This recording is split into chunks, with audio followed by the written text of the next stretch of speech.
और पिछले दिनों में आरिफ साहब एक रुझान देखा जा रहा था कि कंस्ट्रक्शन इंडस्ट्री से मुंसलिक भी लोग बाहर जाने की बात कर रहे थे, इरादे भी उनके बन रहे थे, बहुत सारी कंपनीज दुबई शिफ्ट हुई भी हैं, ओवरऑल वो तमाम सेक्टर्स उसमें शामिल हैं।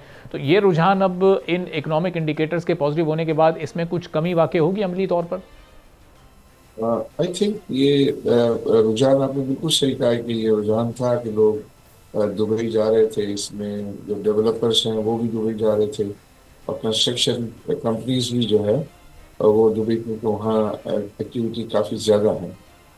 बट जैसा उम्मीद है कि 2025 जो है वो आई थिंक रियल एस्टेट के लिए बेहतर होगा, और फिर हुकूमत भी जो है वो इस ये कुछ इन पे जो है सोच विचार कर रही है कि हम कैसे कंस्ट्रक्शन इंडस्ट्रीज को का जो है वो फरोग दें।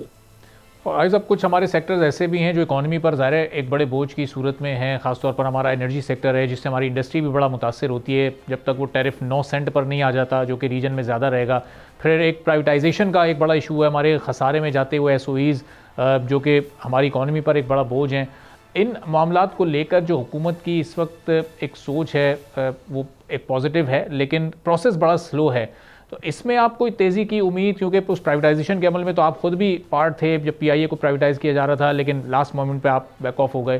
तो उस सारे एक चैप्टर के क्लोज होने के बाद अब एयर कराची आप लोग लॉन्च करने जा रहे हैं।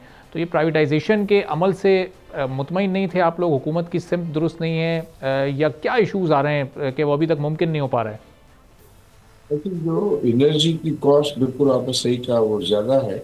आई थिंक गवर्नमेंट को इसका एहसास नज़र आता है, और उस पे जो है वो काम जो है वर्क इन प्रोग्रेस चल रहा है। और ये वादा किया गया है कि अप्रैल अप्रैल 2025 तक जो है इसको 9 सेंट तक लाया जाएगा। लेकिन वो उसी वक्त मुमकिन होगा कि जब एनर्जी की डिमांड बढ़ेगी, और एनर्जी की डिमांड तब बढ़ेगी जब मैंने जो ये बताया कि कंस्ट्रक्शन मटेरियल की इंडस्ट्रीज हैं, इनकी जो प्रोडक्शन बढ़ेगी, तो फिर ज़ाहिर है उनके यहाँ एनर्जी की डिमांड भी बढ़ेगी, और एनर्जी की जब डिमांड बढ़ेगी तो उसकी कॉस्ट को कम लाने में वो एक रोल प्ले कर रहे होंगे। तो यूं जो है वो डिमांड को बढ़ा के मुमकिन है ज़्यादातर कि वो कॉस्ट को कम लाया जाए।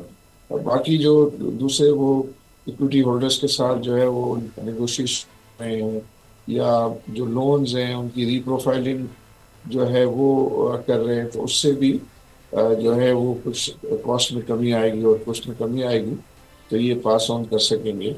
लेकिन एक दूसरा मसला साथ में ये चल रहा है कि अब ज़्यादा से ज़्यादा लोग जो है वो अब सोलर एनर्जी और विंड पावर एनर्जी की तरफ जा रहे हैं। तो उससे जो इंक्रीमेंटल डिमांड भी है वो वहाँ चली जाती है, तो फिर उनका जो कैपेसिटी उन्होंने लगाई हुई है वो उसकी कंजप्शन का जो है वो बढ़ना जो है एक चैलेंज साबित हो रहा है। तो वो प्रॉब्लम है, लेकिन उसको करना ये ठीक है। जहाँ तक प्राइवेटाइजेशन का ताल्लुक है, पीआईए आई थिंक अब उसको दोबारा से हुकूमत जो है वो रिस्ट्रक्चर कर रही है। जी। उसको वो प्रोस्पेक्टिव इन्वेस्टर के लिए ज़्यादा अट्रैक्टिव जो है बनाए जाने के इकदाम हो रहे हैं। और उसमें जो पिछले जो इन्वेस्टर्स थे, जो प्री क्वालिफाइड इन्वेस्टर्स थे और जिन्होंने बिड नहीं किया, उनसे भी इनकी डायलॉग हुई है। और अच्छा। वो डायलॉग के बाद हुकूमत ने अब ये फैसला किया है कि इसको और इन्वेस्टर्स के लिए जो है वो अट्रैक्टिव बनाया जाए, ताकि ये इसमें प्राइवेटाइजेशन पे कामयाब हो सके। तो अब तो आज सब यूरोप के रूट्स भी बहाल हो गए, और बहुत जल्द उम्मीद यही है कि यूके के रूट्स भी बहाल हो जाएंगे, और उन सब का फिर जो रेवेन्यू भी मिलाकर कोई 65 to 70 बिलियंस के अराउंड बनता है। अब्दुल्ला साहब जो तर्जुमान पीआईए के आए थे प्रोग्राम में, उन्होंने फिगर भी कोट किया था। तो अब तो शायद बिडर्स भी ज़्यादा होने चाहिए, ख़रीदार भी ज़्यादा होने चाहिए, और शायद जो बेस प्राइस थी या रेफरेंस प्राइस थी शायद उसको भी अब आगे बढ़ा दिया जाए। तो आप लोग दोबारा आएंगे बिडिंग में? दिलचस्पी है आप लोगों की? पॉजिटिव डेवलपमेंट है जो हुई है, जो पहले भी ये एक्सपेक्ट किया जाता था कि बाई मार्च ये हो जाएगा, लेकिन ये इसकी अर्ली अनाउंसमेंट हुई जिस जो खुश आएंगे।